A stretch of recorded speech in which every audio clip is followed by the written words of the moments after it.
Hello, and welcome to another episode of Boundless Body Radio. I'm your host, Casey Ruff, and today we have another amazing guest to reintroduce to you now. Amy Berger is a returning guest on our show. Be sure to check out her first two appearances on our podcast on episode 47 and episode 68 of Boundless Body Radio.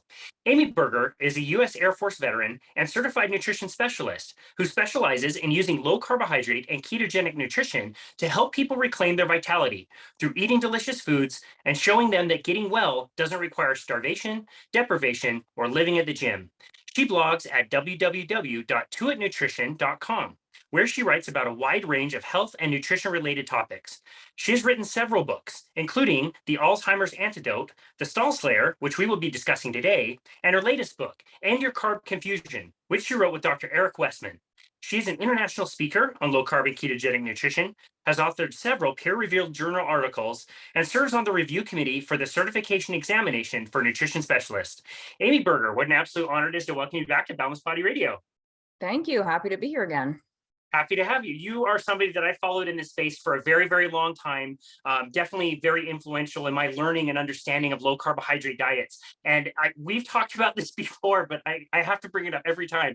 The article that you wrote about gluconeogenesis, it's one of those that stuck with me. I had to read it like 4 times for it to sink in. And I know exactly where I was on the train from my house to a University of Utah football game, sitting on this tracks train, reading this article, like absolutely fascinated by understanding how the body uses, protein and recycles protein and makes carbohydrate. It was blowing my mind that the body needs glucose, but you don't need to eat glucose. So blew up my brain.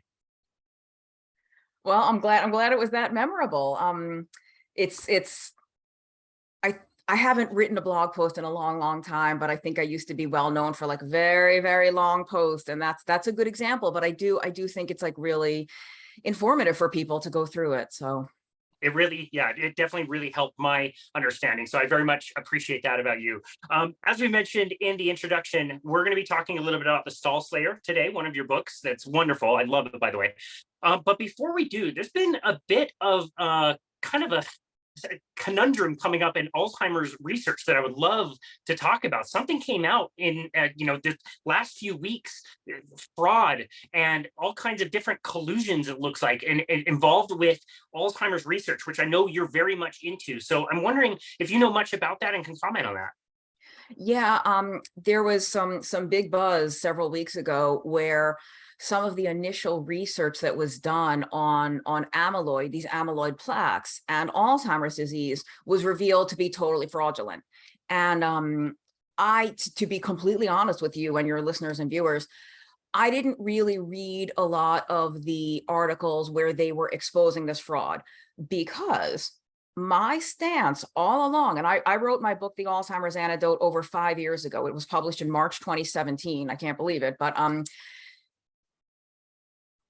I was not surprised. So I said something on Twitter to the effect of, I'm not shocked at all that this fraud, that the amyloid stuff has been revealed to be fraudulent.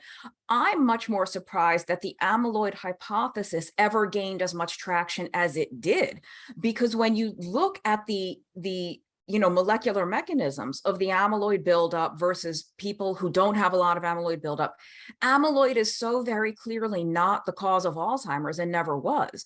And there's just there's a whole chapter in my Alzheimer's book on amyloid and the fallacies of the amyloid hypothesis and how much of the amyloid perspective doesn't fit with how the disease actually develops and progresses. And so like I said, I'm far more surprised that the amyloid, they call it the amyloid hypothesis, that ever got as much traction as it did in the research world. Every single anti-amyloid drug that's ever been developed has been a failure. They do nothing to reduce, to stop the progression of Alzheimer's, let alone reverse it. At best, it slows it down a tiny bit, and even that's pretty rare. And so that alone should tell us, okay, our scientists have done a bang-up job. They've created drugs that do reduce the formation of amyloid, but reducing the formation of amyloid has never done anything to positively impact the disease process. So, hey, maybe it's not the amyloid, huh? And I can send you a link. We can post it in the notes. Maybe I've written an article or two about the flaws of the amyloid hypothesis and just how much it fails to match up with the clinical observations of the actual disease. So it's, I don't know why anyone is surprised, frankly. It's a shame, it's tragic, but I'm not I mean, yeah, again, the thing that surprises me is that as many scientists ever bought into this as did. Yeah, that's so interesting. I remember when we chatted about Alzheimer's in episode 68, and we mentioned in the introduction, we talked specifically about Alzheimer's, and I asked you about that, and you were highly suspicious of that research even then. So yeah, that makes a lot of sense. So that was going to be one of my questions. Knowing what you know now after the book has been out 5 years, is there anything that you now need to go back and change in the book? Or are you just kind of sitting around saying like, yeah, I kind of feel pretty good about everything I wrote? I hate to say it, but I'll be completely honest with you. I don't think there's anything in that book that has proven to be incorrect. I think everything in it is still accurate.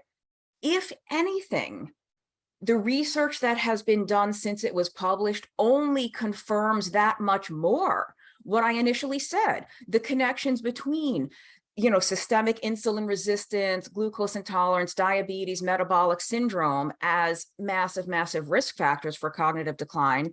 Probably the only thing I would do is put even more emphasis on the other things that affect cognitive function as we age. Well, I guess this is dietary, but it's not just that glucose insulin angle. I think I did have a whole chapter in there on B12 and myelin, but I would kind of really hammer home how many older people are either B12 deficient or like subclinically insufficient. They're not like deficient, but they don't have enough. They're just, it's an insufficiency, and that can absolutely affect cognition. And I do have a whole chapter in there on cholesterol and statin drugs, but I still think that the impact of statin drugs on the brain is radically underappreciated. Not all statins affect cognition because it seems to be only the ones that cross the blood-brain barrier. So there's certain types of statins that don't really get into the brain and some that do, or maybe some that do more easily. Those seem to have more of those cognitive effects, but that cholesterol, and I'm not a medical doctor, please everyone, this isn't medical information. I'm not telling you to discontinue any drugs you're taking, but I think people need to be much more aware that is absolutely a potential side effect of some of these drugs. So, but other than that, I don't think anything that I wrote 5 years ago has been, proven false. That's amazing. Yeah, I love that you took that approach in End Your Carb Confusion with Dr. Westman. You guys don't have any scientific references in the back like most books would. And I asked you about that when we talked about that book, and you said we didn't say anything controversial. There's nothing to back up here. And I love that approach. I think that's brilliant. Well, in my Alzheimer's book does have a huge reference section, Right. but in End Your Carb Confusion, that was Dr. Westman's choice, not mine. I would have preferred to have some references, but we didn't say anything that's not just a fact of human physiology. And Dr. Westman said, "Where's the references in my brain, in a biology textbook, in my thousands of clinic files?"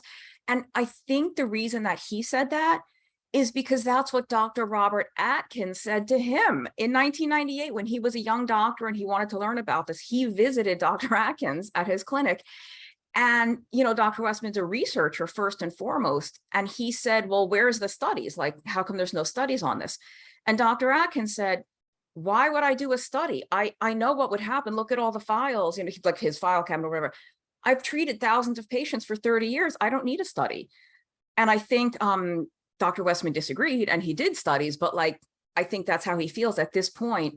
It's so overwhelming that he didn't feel like he had to back himself up. He's like, I've been doing this for 20 years. I know how this works. So yeah, it's very interesting. And Atkins was a practicing doctor. He wasn't a researcher, and he actually kind of got smoked in different debates with, I want to say, like Dean Ornish back in the day, because Dean was using all of his studies and Atkins had practical advice. He's like, I don't really know the studies, but look at how many people I'm making better. Like, I'd rather go with that. That's kind of like my work with personal training is like, this isn't a randomized controlled trial, but all of these people are losing fat. What do you want me to do? I'm paid to get results. Like, whatever. Whenever I'm considering like research and I'm looking around at what studies are done and whatever, tell me if you agree or disagree with this. When I find something I really like, the first thing that I see is that it's like Occam's razor. It's like, this is the most simple explanation that makes the most sense. We don't need to get too complex with this until we eliminate the most simple thing that it could possibly be. So something that says our current diets, that we've changed vastly in the last 100, 200 years might be more around the cause of like type 2 diabetes or obesity. I'm more likely to think that's more truthful. And the other thing that I like to look for is what studies are done that check multiple boxes and close up other arguments versus an argument that says, LDL is bad or something. And now I have like a lot more questions. When I think of like Dave Feldman's work on cholesterol, it explains so many different things really elegantly and makes a lot of sense. Like Mickey Bendor, his work with paleoarchaeology. It's like, this is why our shoulders the way they are, our stomach acidity is the way that it is. And it's like, oh, that makes sense on so many different levels. Would you agree or disagree with that? no, I think I agree. I mean, I'm torn between thinking that the simplest explanation usually is the right one, because I think it usually is, but I also think it's an explanation that seems simple, but then it has like 84 different, biochemical mechanisms that make it look simple at the high level. Like, okay, just for example, cut your carbohydrate intake. That's all you have to do. Go on a low carb diet. And you could lose weight, your blood sugar comes down, blood pressure comes down, insulin comes down, gout goes away, skin tags go away, all this stuff. Because of the like 68 different things that happen when you cut your carbs, right? So you do one thing that's a very simple thing to do, but it has all of these little effects. I guess where I get annoyed sometimes is when people are trying to be like, well, which is it? Is it because of the PPAR gamma or the mTOR or because of this mechanism or this PI3K? And I'm like, oh my God, like, but that's for the researchers and the academics to define. That's their role. That's their career. My role is to tell people what to buy at the supermarket. That's right. The people that come to me don't want to know about, I don't know what, AMP-K and cyclic AMP and all these molecules. They don't want that. How do I lose weight, Amy? I'm doing keto and it's not working. Help. Like that's so I think our role, probably both you and me to some extent, is to understand the science to the extent that we want to know why this works, but then translate into something really easy and realistic for people to do in the real world. Yeah, that's right. That is such a really great point and a really great distinction. I think that people you and I work with would think, okay, I've heard about keto and low carb, people lose weight. So let me just punch this into Google and have the first thing pop up be like, here's the 40 best diets of 2022. And we've ranked them all. And keto's at the very bottom, at 37, 38, when the volumetrics diet is up there. I don't know what that is. Slim Fast, Weight Watchers, Jenny Craig are all up there. Like some of these diets, like people haven't even mentioned in like 20 years. And those are the people that we deal with. And those are the people that get really confused about this, which again is why I love your work. And I love that book so much, End Your Carb Confusion. It's a really great one to buy for people and give to them because it's so simple. Thank you. I really appreciate that. I mean, I say this all the time. We wrote the book that we would want to have if we were brand new to this. If I can't imagine being new to low carb diets right now, because when I started, Facebook didn't even exist. YouTube, Instagram, Reddit, none of that existed. I mean, the internet existed. Like, I'm not that old, but like, there were those like old school message boards, the old school like forums, and there was the Atkins book, there was Protein Power, and an old school book called the Schwarzbein Principle. If anyone out there listening is old enough to remember that, it's a really older one. And if I was new now, I have no idea where I would even start. There's so much. So we wrote the like, start here. And you could start there and end there.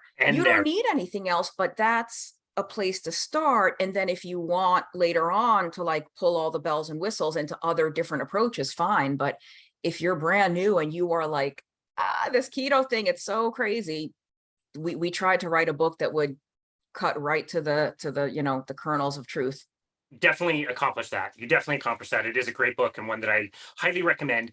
Since it's been a minute since you've been on our show, can you remind us how you did find the low carbohydrate diet and this way of eating? And I want to say, I believe it was Twitter recently where you posted a picture of you running with like 20 years ago. And my goodness, like you are a different human now than you were then. Yeah. I think I was healthy back then. I just wasn't lean. I wasn't slim. I mean, the picture was me about 200 feet from the finish line of a marathon. And so that was the story. I mean, I had been chubby all my life. I never had morbid obesity, but I was chubby most of my childhood and young adult life. And I thought I was eating a healthy diet. I mean, I wasn't perfect, but like I ate my whole grain cereal and skim milk, and I never used butter, always light margarine on my whole wheat toast. And I thought I was so healthy and self-righteous when I would get the frozen fried chicken tenders and I would bake them instead of frying them, like, and the Ore-Ida frozen French fries, I would bake them and not fry. And I couldn't lose weight no matter what I did. And I spent years beating myself up and feeling like I'm a failure. What's wrong with me? I must need to work out even more. And finally, I found the Atkins diet. I found the low carb diet and it worked. And in case anyone out there is struggling to stick with this, so did I. I definitely didn't do it, the first time and did it forever. I started and stopped many times until it was just the way that I live. But what I love is that when done properly, you get to eat delicious food. You don't have to starve. You don't have to force yourself to go hungry, and you can lose weight. And not only lose weight. I mean, for me, I personally started this for weight loss, but we know this diet literally reverses type 2 diabetes. It's excellent for type 1 diabetes. Now, you'll always need to take insulin if you have type 1, but you can massively reduce the dose and massively reduce the wild fluctuations in blood sugar. I mean, it's good for lipedema, which nothing else helps. All the women that have lipedema out there, PCOS, gout, hypertension, like non-alcoholic fatty liver. So this way of eating is just incredible. I mean, I got into it for weight loss, and that's one of the things I help people with, but this is so powerful for so many other things. I think it's like so many people get into it for weight loss and they're almost surprised by all the other things that happen that they weren't expecting. Like, oh my gosh, my heartburn is gone, or oh, I haven't had a headache in 3 weeks. And so all this, in fact, Dr. Westman, and if do you know Christopher Palmer, the psychiatrist? Yeah, he's amazing. We've had him on. He's amazing. So he's dynamite. They wrote a couple of papers together, but one of Dr. Westman's patients years and years ago did keto for weight loss and type 2 diabetes. And as an unexpected little side effect, her lifelong schizophrenia disappeared. She had been hearing voices, having hallucinations her whole life, and it was gone. Incredible. So, and so now there's a few more papers about keto and schizophrenia, but it's just amazing. Yeah, that's amazing. I am so looking forward to his book coming out later on this year. It's going to be awesome. His research is incredible.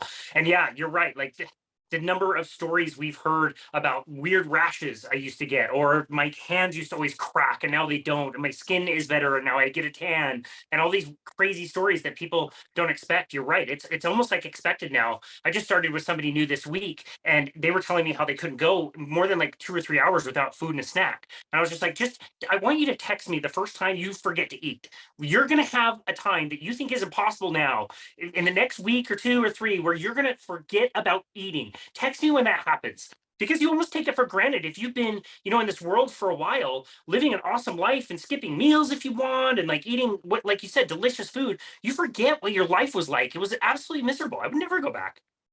Yeah, a couple of things. My best friend was visiting a few weeks ago.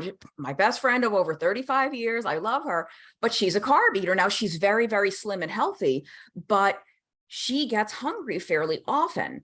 And I would tell her, listen, I eat once or twice a day. So if you need to eat, tell me and we'll stop and you can eat, and I'll get a drink or something. I'll get a beverage. Or if we're at home, just go grab your own food. Like, don't wait for me, because I'm probably only, I typically have one large meal, like a later meal dinner, and I have maybe a small lunch, a light meal kind of earlier in the day, and sometimes something else, but that's pretty standard for me. And I think, like you were saying, so many people who couldn't go more than 2 or 3 hours between a meal, or couldn't make it 90 minutes without snacking. I really believe that so much anxiety, panic attacks, and road rage are just unrecognized hypoglycemia. Maybe not all of it, a huge portion of it. People like, 'cause Great point. I've felt that, right? We've all felt that, like that. You just want to like murder somebody, but you might not feel hungry. You just feel super, super wound up, really irritable. And like, you're not normally like that. You're normally like calm, but you want to kill somebody. I think it's hypoglycemia. I think you're absolutely right. I think you're absolutely right. We pointed this out before. The soda shop down the street, the line of cars that wraps around the building every single day happens. If you Google it, you can check like the most popular times at different stores. It's always between meals. It's always at like 2 or 3 p.m. in the afternoon, and it's always at like 7 or 8 at night. And it's like, why are people craving sugar if presumably they just ate 2 or 3 hours ago? It's the crap that you're eating for your meals that isn't giving you satiety. So of Mhm. course you're going to be craving sugar. And yeah, you can feel that like aggressive energy of people around you, especially in a car. I'm wondering, I know you would have done anything for your dear friend who is in town, but how terribly inconvenient was that for you? Like, how much time did you spend thinking about food and eating and snacking versus your normal day? That's a good question, but I have to say we did pretty well, only because I picked her up at the airport, and on the way to my apartment from there, we stopped at the store and she got some stuff because she knew, I maybe told her ahead of time. So she got like a bunch of, turkey from the deli counter and some cheese, and I forget what else. I mean, she eats chips, so she got a bag of chips. So if we're sitting at home, she can just go and, eat a few slices of turkey, or like have make herself a sandwich. She did get like a small loaf of bread, make herself a sandwich. So it wasn't like we were out a lot and she had to, we had to constantly stop, but it was interesting that she definitely thought about having food on hand more than I did. I was like, well, whatever, I'll be fine if we just don't eat till later. And it's not that I never get hungry, but I've learned to, my friend female Casey Durango calls Yeah, it, she's great. Yeah. she says, push the peckishness. Like, let the hunger build. You don't have to reach for something the second you feel a hunger pang. So I've learned to be okay with being hungry and like let it build. And once I'm really hungry, I'll sit down for a meal rather than getting a little snack or grazing. And sometimes I snack, just depending, but that, and I will say it was interesting because probably at least twice while she was here, I did eat, even though I wasn't very hungry, just because, she was eating. And even though I tell other people, you don't have to eat just because people around you are eating, it would feel a little awkward to just sit there. And I knew, like, okay, if she eats now, she's not going to be hungry until a little bit. What if I get hungrier sooner because I haven't eaten? So it's It's interesting when you Yeah. are around carb. Because I live alone normally, and I work from home, so it is interesting to be with someone that eats carbs and eats more frequently throughout the Yeah. day.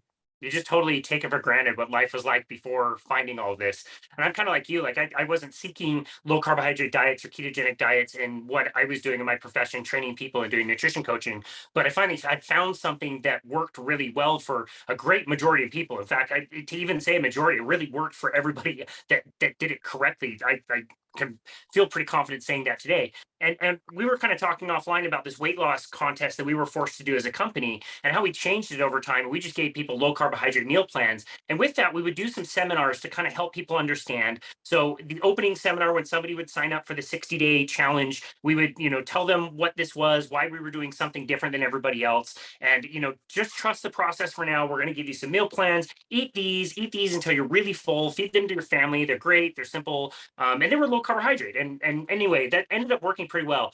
But we found over time that we needed to add another seminar that was about 4 or 5 weeks in, because people were getting really good results and oftentimes would kind of slow down with the things they started with. All of a sudden, the results weren't going as well. And so I'm wondering, for you writing the Stall Slayer, why did you decide to write that book? And did you discover the same kind of a thing?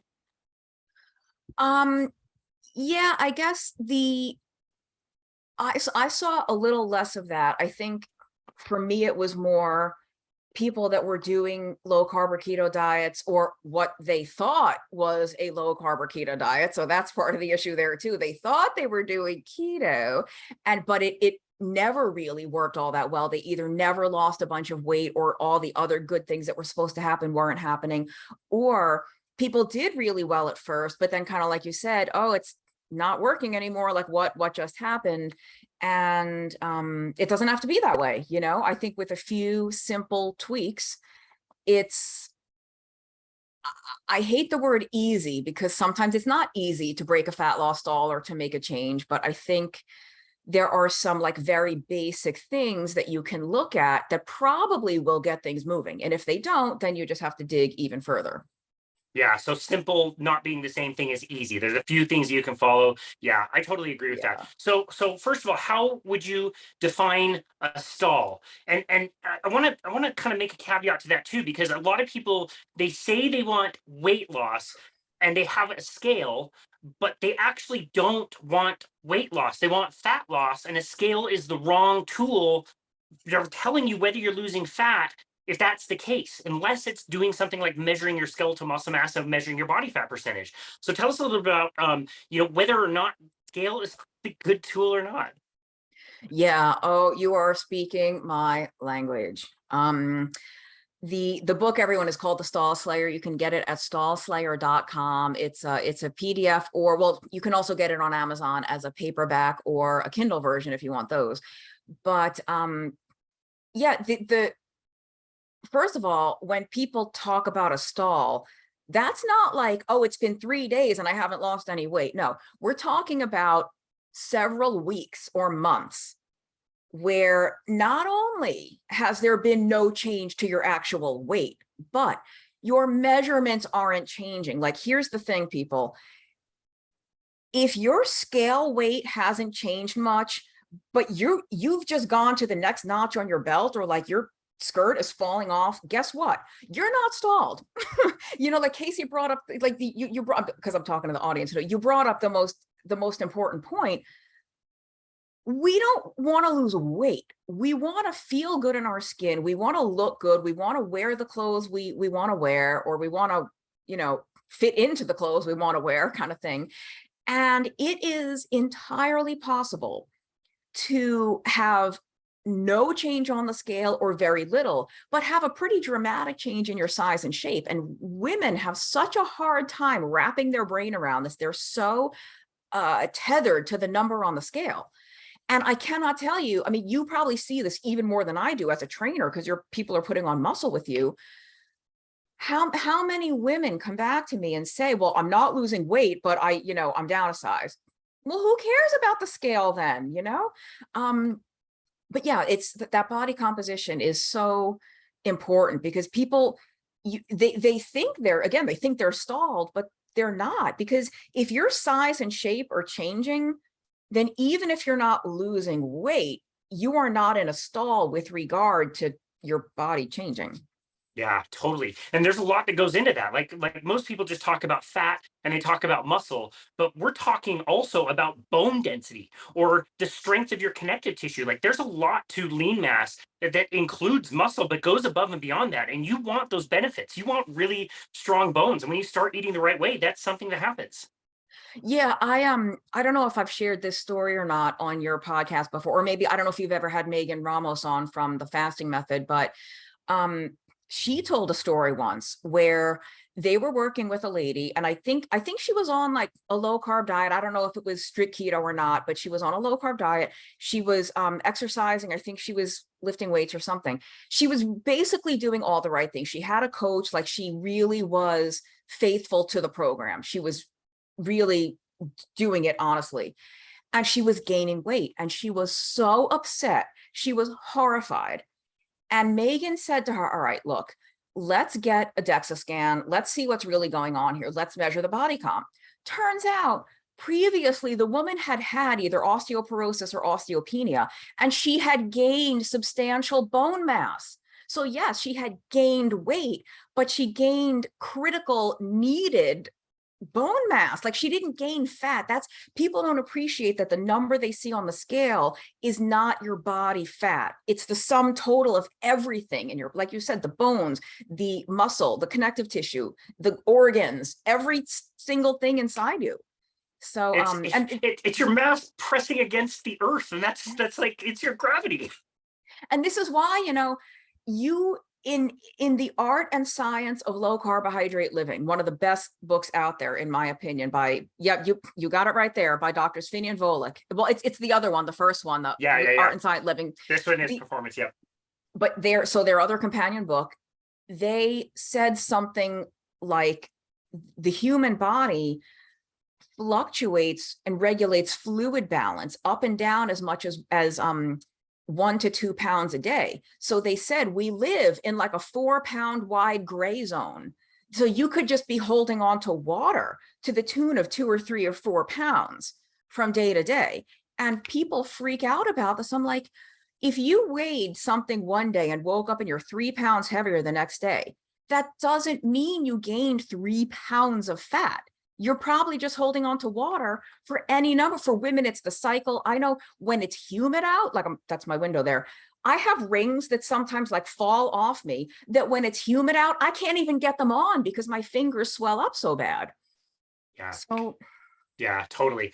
Okay, so that was a really good point. What would be your better way to measure somebody's progress if they don't have access to DEXA or some kind of a scale like InBody that measures your body composition? What things would you like to be tracking? Is it the measurements? I think measurements are a good one, but I wouldn't take them like every week because I just don't think it changes that fast. That's something I would measure maybe every month. I mean, you could do it every week, but I just wouldn't expect a big change every week. I think that find an article of clothing that's tight or that doesn't fit at all and try that on every 2 weeks or so. Try it on. For the ones who are brave enough, take the naked or like bathing suit photo. Even if you don't want to do it and you don't like it, you're the only one that ever has to see it. You don't have to put it on social media, That's right.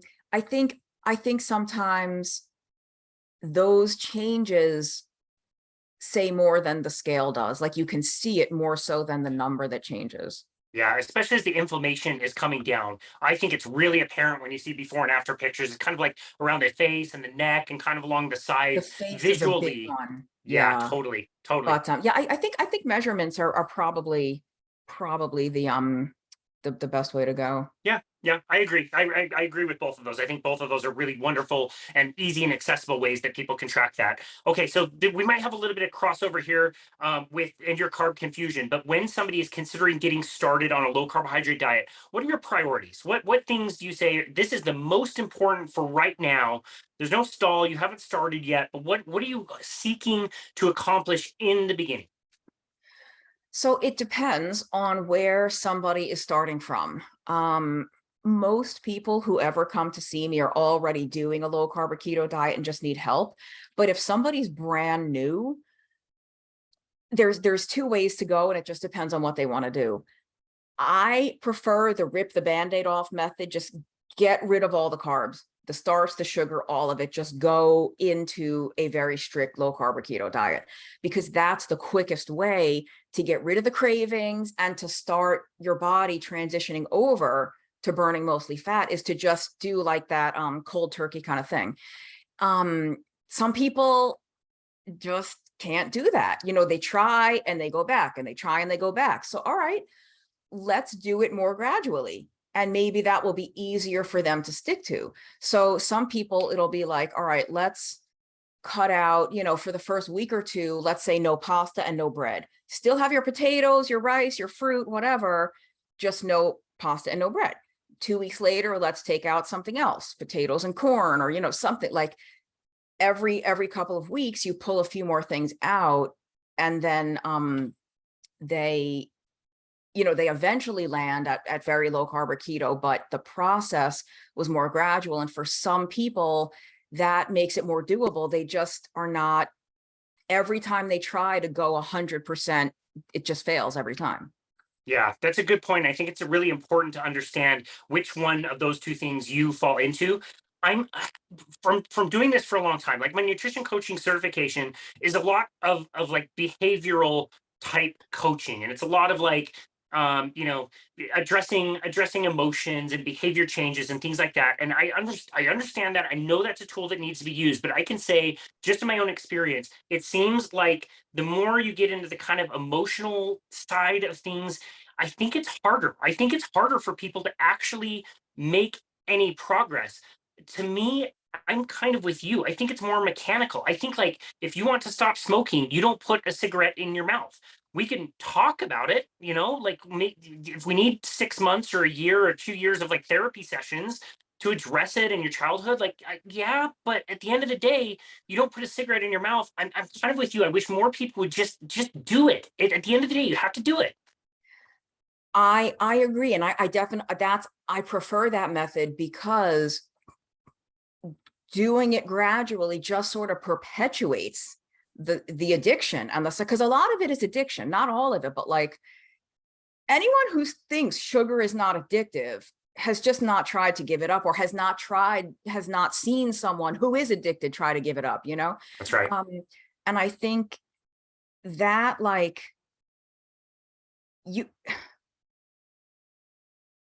for many people,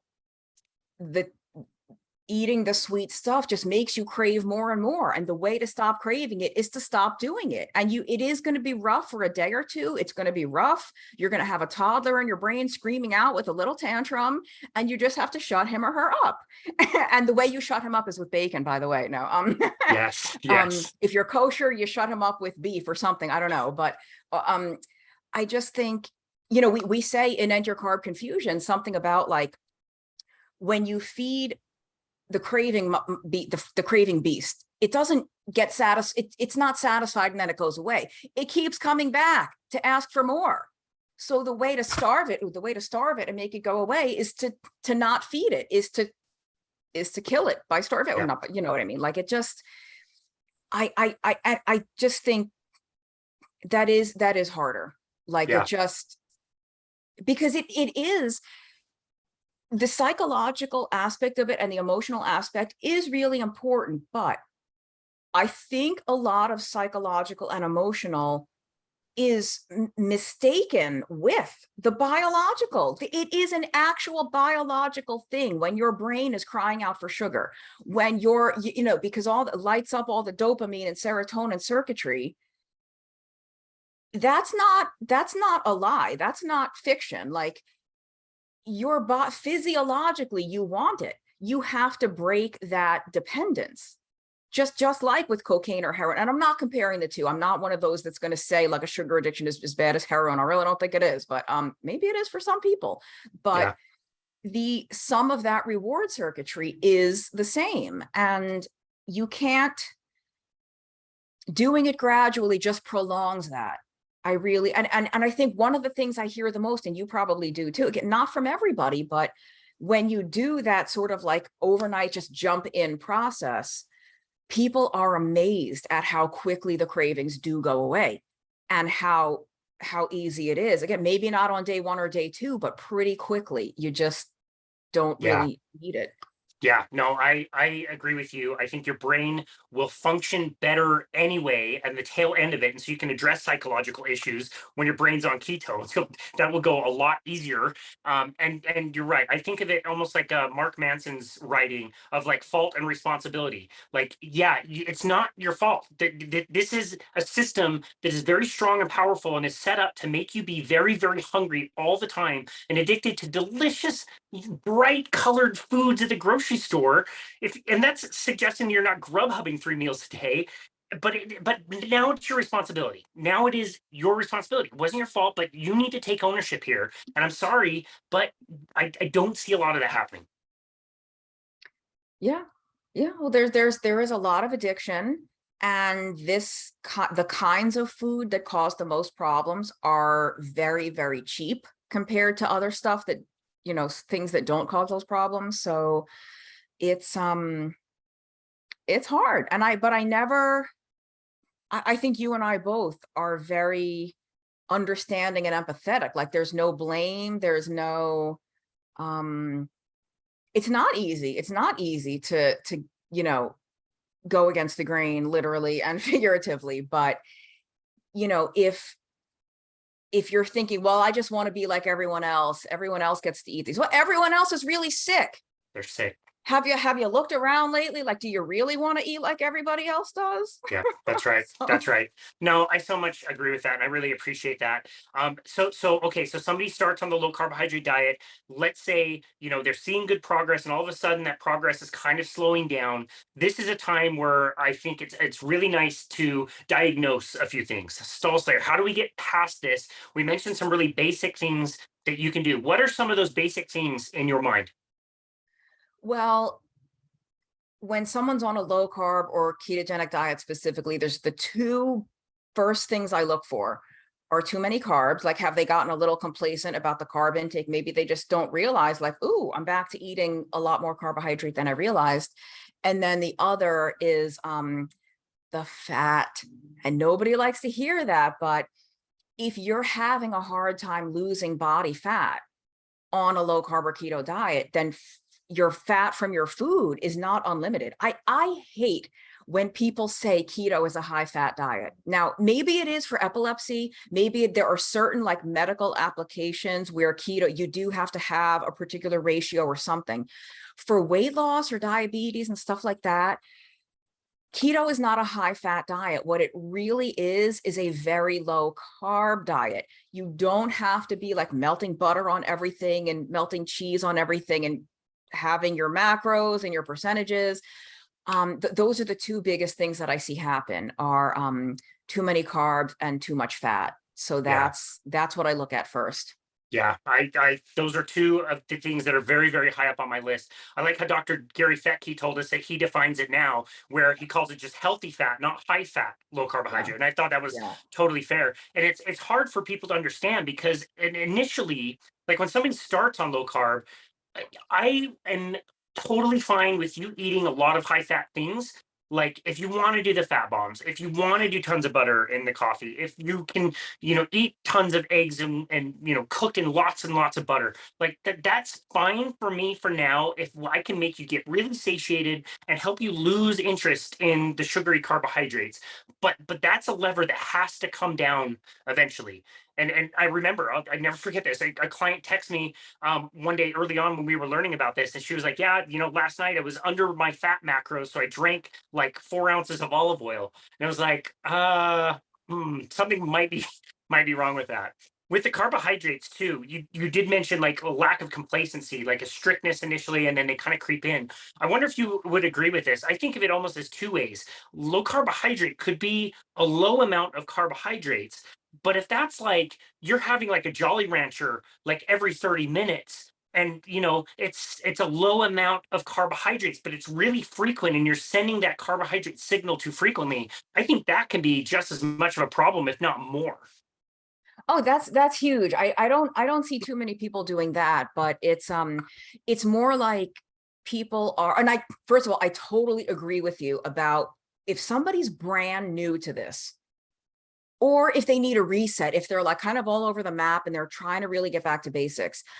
I don't encourage calorie counting, macros, anything, even the fat. Like, just focus on keeping the carbs really low. And if that means you're eating a giant stick of salami or a giant thing of pepperoni, I don't care. Do it. Get over the hump of just being without the carbs. Then we'll work on portions and stuff with those fattier foods. But like, yeah, if you want to eat a bunch of cheese, now you have to understand you might not be losing weight in that initial period if that's what you're doing, but that's fine. This is a process. Let's get your body accustomed to being without the carbs, and then we'll tweak things. So I totally agree. But with the what was the other thing about the Well, it's just fat? like the frequency of the Oh, carbohydrate right, intake. right, with the carbs. It's how do I think what I see more is people being fooled by the marketing now. This is keto ice cream, the keto cereal, the keto granola. Some people can have that stuff and do fine. A lot of us can't. A lot of us are more sensitive to like the sugar alcohols or the filler, the tapioca fiber, whatever they're putting in this stuff. So some of us are eating a lot more carbohydrate than we realize because we're like, oh, but it says keto. Well, so that's what I see a lot more, I think. And sometimes just a little bit, like depending on somebody's life situation, like some of the parents like, oh, I just took the one thing off my kid's plate or the one thing from the desk at work. And you don't realize those little onesie twosies really build up over the day. They add up for sure. Yeah, the marketing thing is sad. I still remember the first time I saw, I want to say it was Slim Fast, it's Slim Fast Fat Bomb at Walmart. There was like $11. And I picked this up and it floated off into the atmosphere. It was so light. It was less than 3 ounces of total weight, 6 servings of like half an ounce each. Like, I don't care what that is. That is not going to fill you up. It's funny you should say that because look, full confession, everybody. Sometimes I look at those packages like, ooh, that looks so good. Like, ooh, maybe I should try that, just as an experiment. Like I'm the same way. Good thing I'm so cheap because I'll look at it like I'm not paying $9 for this two-ounce box of food. Like that's ridiculous. So I'm it's good to be frugal in that regard because Yes. I'm not going to spend that much money for something I probably shouldn't buy in the first place. That's right. How many eggs can you buy with that $9? It's so much better Exactly. and that's so much more Yeah. delicious. I mean, that's Maybe two now, pounds of ground beef if it's on sale, right? exactly. No, that's so true. This is probably a good time. I'm glad you wrote about this to talk a little bit about those sweeteners. And some people say like swapping the sugar for a more healthy sweetener, stevia and those erythritols and all these other things. I have a certain opinion about that, and I'm glad you wrote about it. Can you tell us what your opinion is on that? I have a very controversial stance on those things. I don't give any blanket recommendations, but most people can do well with artificial sweeteners, and some of the sugar alcohols, not all, some of the sugar alcohols do induce more of an effect on glucose and insulin than others, but our artificial sweeteners are different. They're like, the molecules are completely different. There's just too many thousands upon thousands of people who have done great on low carb diets over the past 50 to 60 years while they use sweet and low, saccharins, sucralose, aspartame, stevia, whatever. There are some people who are more sensitive. And there are like for me, I put a pack of sweetener in my coffee every morning, but that sweet coffee does not induce more cravings. Like I have my coffee and I'm good for the day. I don't then crave a blueberry muffin an hour later or a donut. But there are some people who do. So if you're somebody out there who just that taste of sweet, even from like fake sweetener or from these sugar alcohols, if that induces cravings and you have to battle that all day, then stay away from those. But I'm not convinced by the science regarding the safety of this stuff. The microbiome, that's a whole separate thing we could get into. I'm not convinced that any of this is all that big a deal.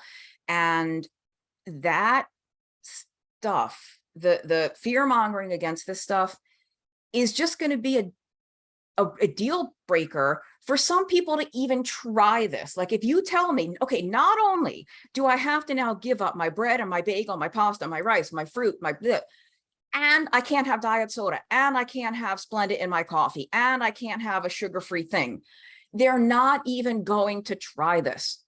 And the reality is every damn keto doctor out there has tons of patients who drink diet soda and who put Splenda in their coffee and who use sugar-free Jello or whatever, and they lose 100 pounds and they reverse their type 2 diabetes and they do all the good things. So I'm sorry, that's way more than you probably wanted to know. Like, No, if that's people fantastic. out there prefer to not use that stuff, don't use it. You don't have to, but you can if you want to, if you are happy with the results that you get. Yeah. If you're using them and you're happy with how things are going, don't let the food police scare you. Yeah, and I think the parameter that you said, the cravings, follow the cravings. Does this make you crave more food? Take it out. If not, you're probably going to be okay. It's kind of like small pickings. It's not going to make that big of a difference in the big picture. So I really love and appreciate that explanation. So once we've addressed energy in the diet, either too much fat or either too much carbohydrate, what are some other things further down the list of basic things that people might not be aware of? Um, there's a whole chapter in that book, The Stall Slayer, on thyroid. And my next book, actually, my next book is not going to be a keto book at all. It's going to be about thyroid. I'm on thyroid medicine myself. If there's anything in the world I'm more passionate about than low carb diets, it's thyroid. And so I see this a lot, probably because the people who come to me for help, sort of like out of the box garden variety keto isn't working. So I have kind of a biased population that I'm working with, because if keto was working well for them, they wouldn't contact me for help. So it's more likely that they're going to have some underlying hormonal issue. So I see it a lot, either undiagnosed hypothyroidism or improperly treated. So there's a ton of people out there, maybe someone listening or watching is one of them, who take Synthroid or levothyroxine, who still feel terrible. They have all their same signs and symptoms. They still can't lose weight, yet they're on thyroid medicine. And there's a lot of people who are told, oh, it's not your thyroid's normal. And if they read the book, they'll see the problem is that most doctors only check for like 1 or 2 hormones when they give you a thyroid test, when there's actually more like 6 or 7 that they could be checking. And very, very often in the 1 or 2 that they normally check, those could be normal, but one or the others is way off. And it's just not a standard test. And I see this all the time. And I'm not a doctor, so I can't diagnose anybody, but I can give them the information, Yeah. but I see that all the time. That's a huge roadblock to fat loss, even if somebody is doing a strict keto diet and exercises. But I will say, and I know I'm very long-winded, I'm sorry. I know these people are sticking to the diet because they bring me their blood work.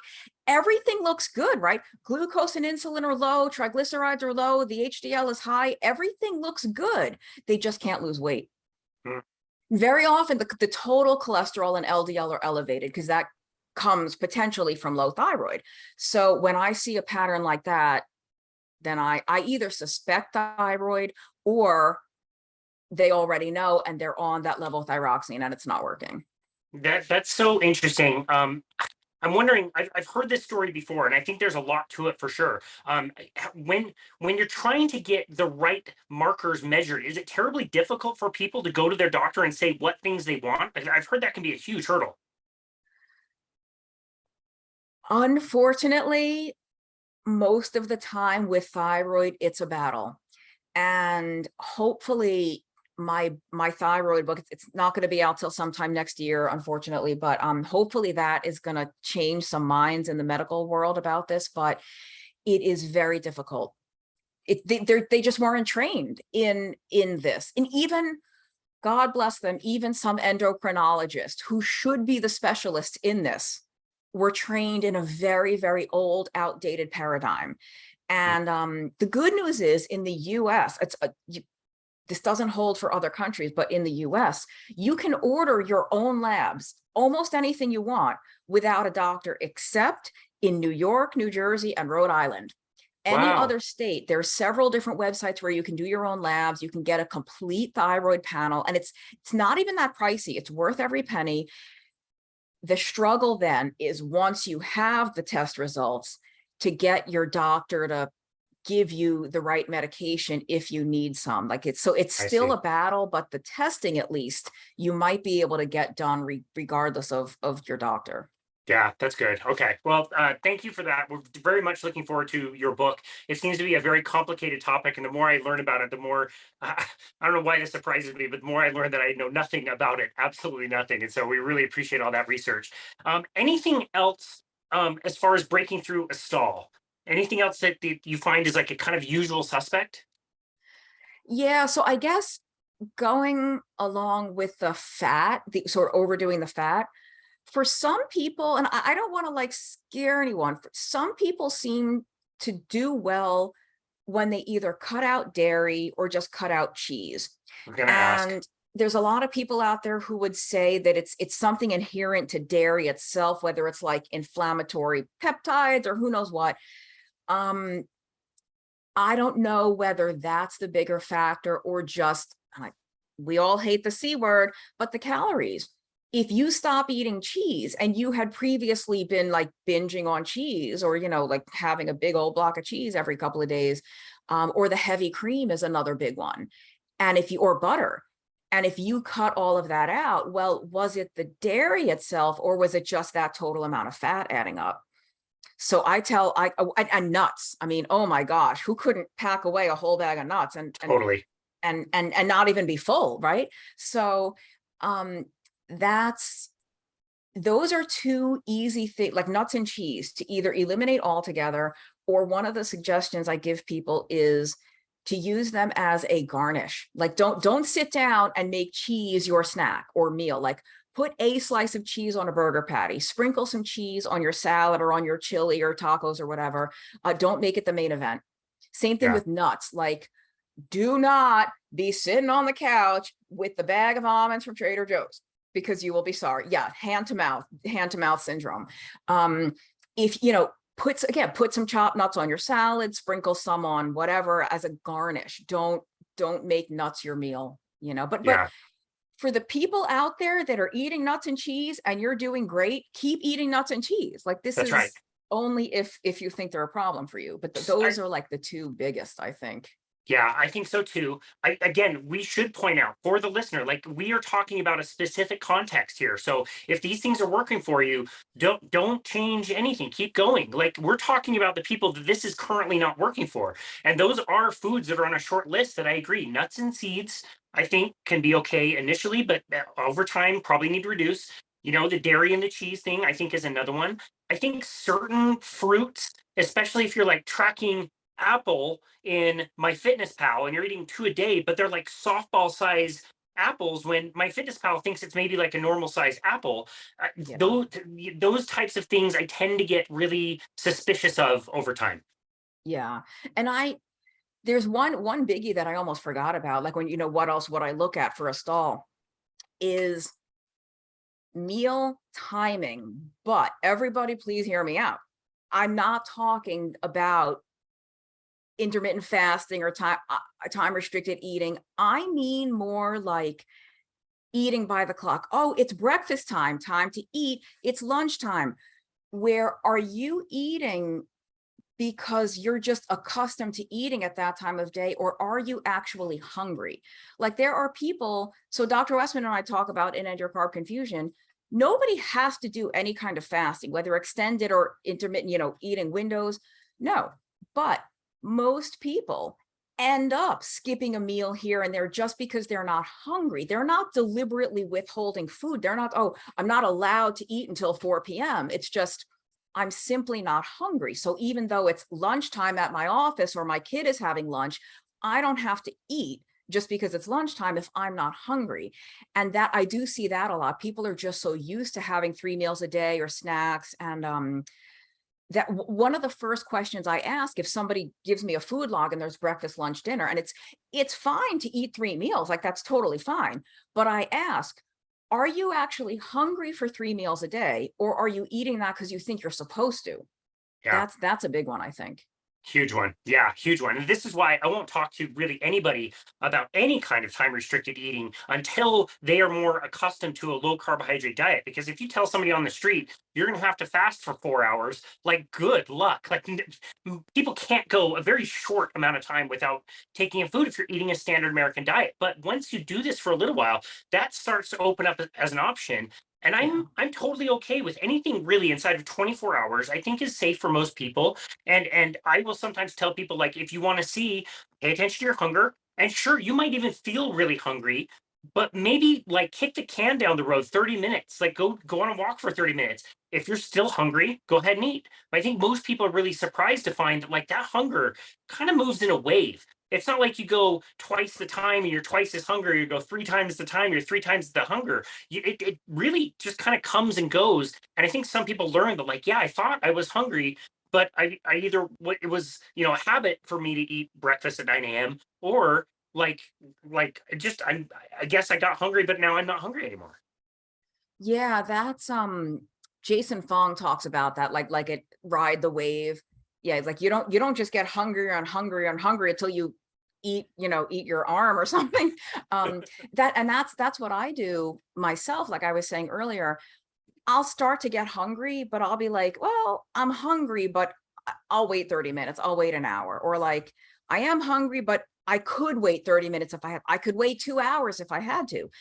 Because I think what's different on a low carb diet, once your body is adjusted, is you're hungry, but you're not hangry. We don't get that irritability, that like murderous rage. You're just hungry. And it's a very like, man, I'm really hungry, but I'm not going to kill somebody like in 10 minutes.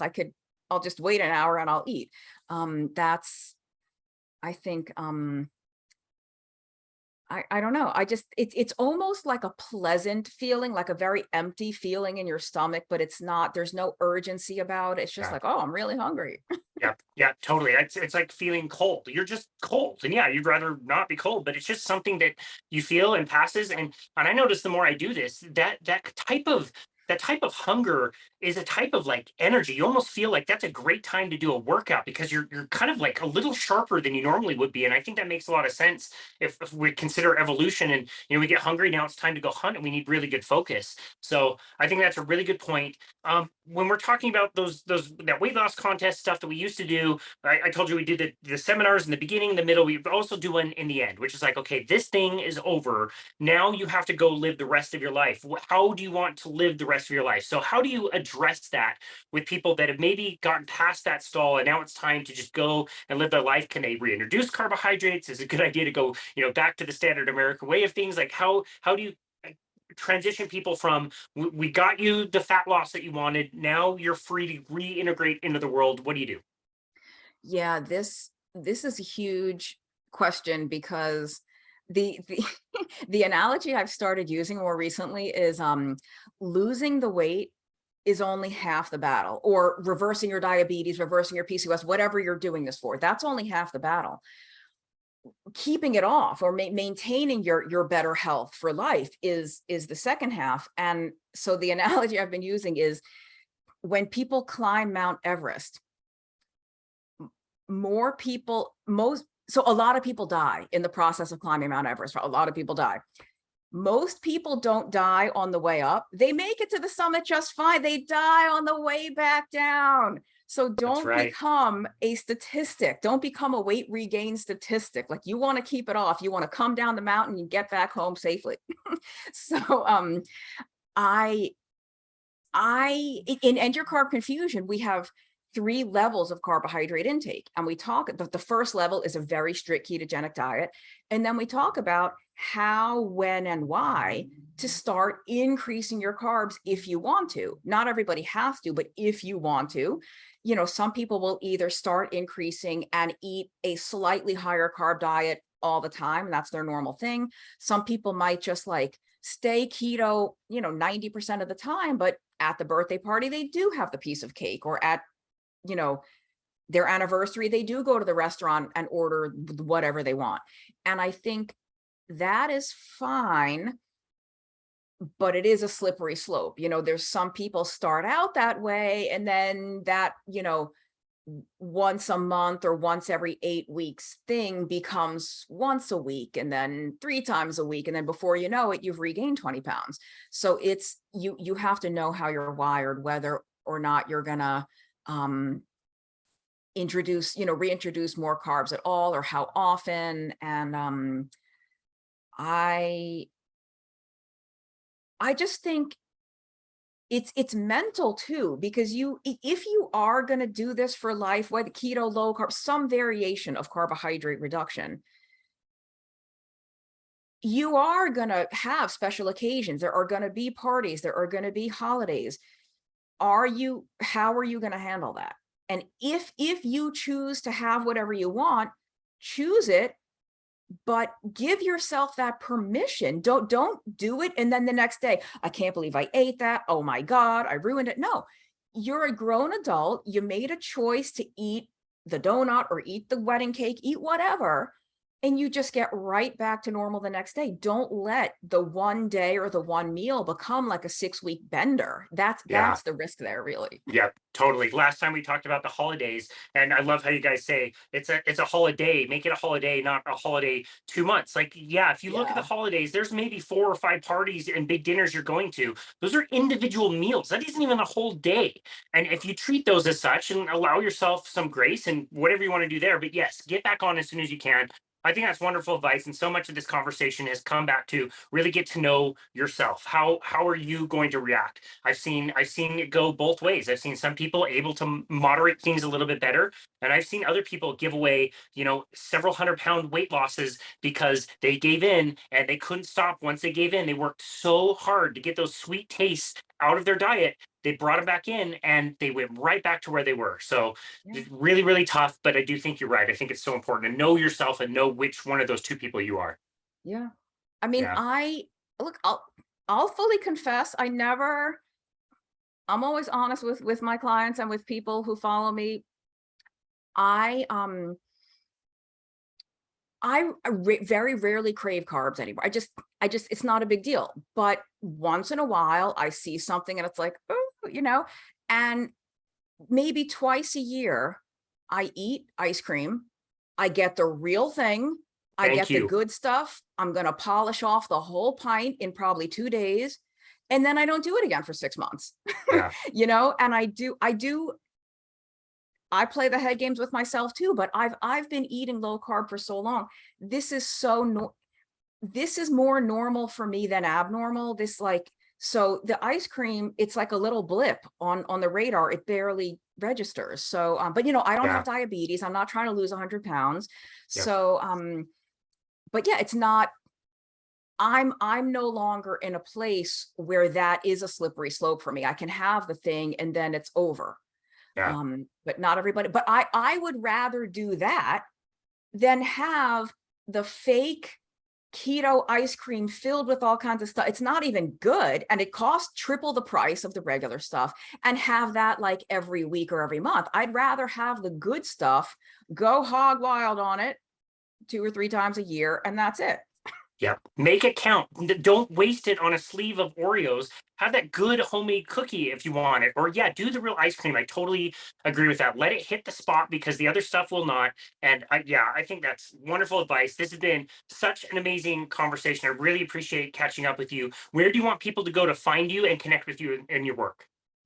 So the stall book they can find at stallslayer.com, and there's a tab there that says work with me. I am doing consultations again. So if people want a private consultation, and I have a YouTube channel, the channel name is 2 at Nutrition, and I'm on Twitter. That's my handle, 2 at Nutrition. And I recently changed up all my Patreon tiers. So if people, I do weekly live calls and stuff like that, ask me anything type things, and exclusive content for the patrons. So it's patreon.com/2 at Nutrition. And one more tiny plug.